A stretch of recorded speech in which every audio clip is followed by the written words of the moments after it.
The second part of my role, so, is to write the best man speech, and inevitably, I'll have to say something nice about Dave. The problem is, I've had little experience of doing either. So with this in mind, I decided, to do the job justice, I had to do a bit of research. So where do you begin for ideas? So the obvious place seemed to be the internet. So after a couple of hours searching, I found some really good stuff. Well, that was until my wife popped her head around the door to remind me I was supposed to be looking for tips on what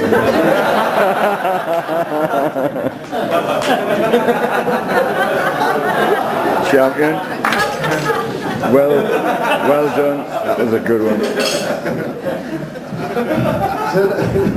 So now we're right at the point where I'm supposed to share stories from Dave's past. This is your favourite bit, isn't it? And I tend to give you the most awkward and uncomfortable 5 minutes of your life, which is pretty much what I'm going to give Natalie.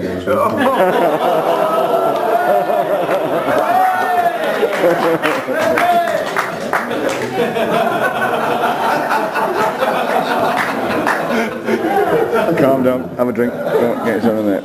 I've been told a few stories from Dave's South Shields past by the guys he grew up with. And I was shocked to hear that he owned a pink bike and loved Janet Jackson. You've done his flip around on the pink bike, yeah. I almost thought they were making stuff up when they told me he would wear a poncho to go clubbing. And everyone had to call him DJ Jazzy P.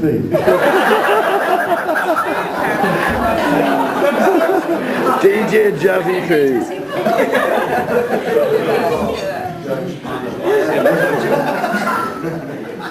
And then there was that night he jumped into a skip to hide from the Northumbria police force. But we'll leave that on there. During our first year at university, Dave's money management was absolutely appalling. He blew his first grant on CDs. To be fair, his collection was the envy of everyone. Well, that was until he ran out of money. After the first term, he had to sell them all back to his mates so he could buy some food. About a third of the price that he bought. I shared a house with Dave during our final year. I remember coming down the stairs hearing some Snoop Dogg gangster rap last. He knew this was going to come out. He knew it. So anyway, I heard this gangster rap coming out. I heard some Geordie, some sort of singing going on. Anyway, I opened the door. So Dave's standing there with his top off, right, in front of the mirror, going like this.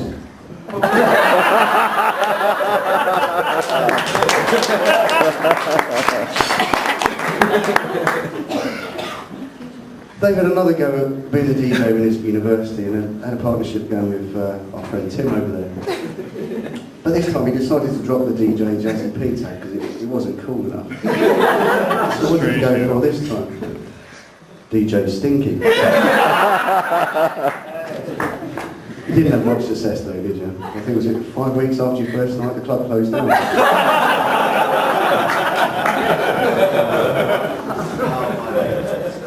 Big thanks going to Dave Hutchin for this story.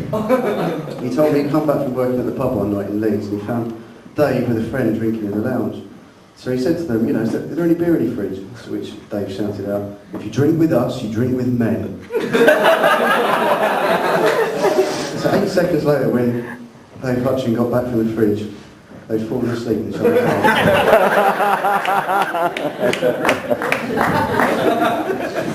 And then was the night Dave came home in a strop after he thought everyone had left him behind at a party.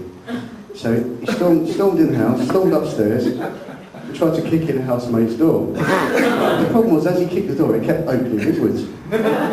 So after 10 attempts, he walked into the room, carefully closed the door, and kicked it through from the inside. At this time, he was completely knackered, he'd sobered up, and was more than a little embarrassed. And then there was a time he said he had a stinking cold, and he fell asleep on the sofa. That was you. That was not me. But we'll leave that one there.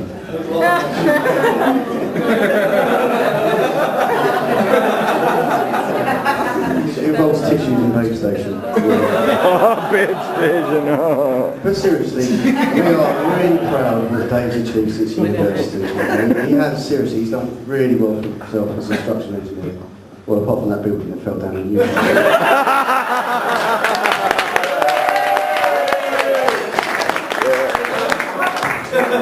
And that wasn't your So it's fault. probably time to start wrapping up this speech and get on with the party, but before I do, I have a quick request on behalf of the bride, and Natalie obviously understands and realises that Dave has had girlfriends and partners in the past, but now that she's making an honest man of him, feels it's only appropriate that any ex-partners that do have a spare key to his apartment, they do come up and return them immediately. So anyone that's a key, please come up and return them. Please return, please.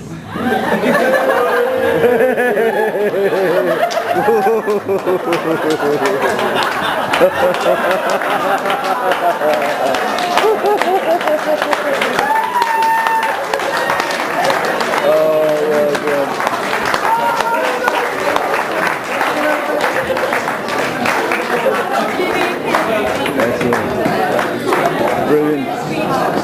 Oh, my wife.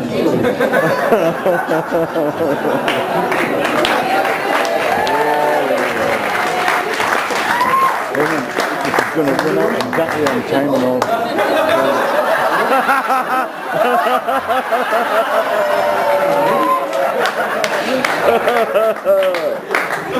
Oh, dear me. I bet you never knew that, eh? Oh, you didn't know that one. No, it's alright, I understand. Jokes apart though, I've only met Natalie a few times, but I can tell she is a lovely person, and she, to be honest, she really deserves a good man. Lucky that you married her before she found one, don't you? On a serious though, I can honestly say that Dave's one of the most genuine and reliable people I've ever met, and it's been an absolute pleasure knowing him. And on a personal note, I hope you guys don't stay in Australia for too long. I've really missed you, big time. Yeah, get back there.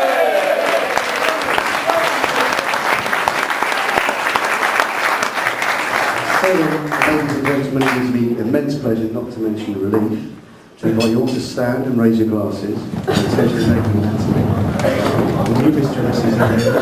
We wish them well for the future, and hope you enjoy a long and happy marriage. All the best. All the best. Thank you.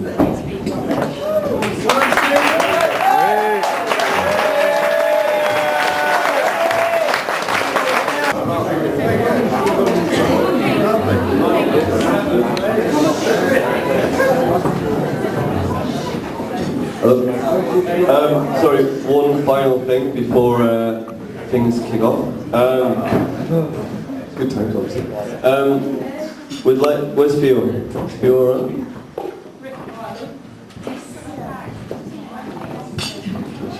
I go chop the cake in half with a machete in it.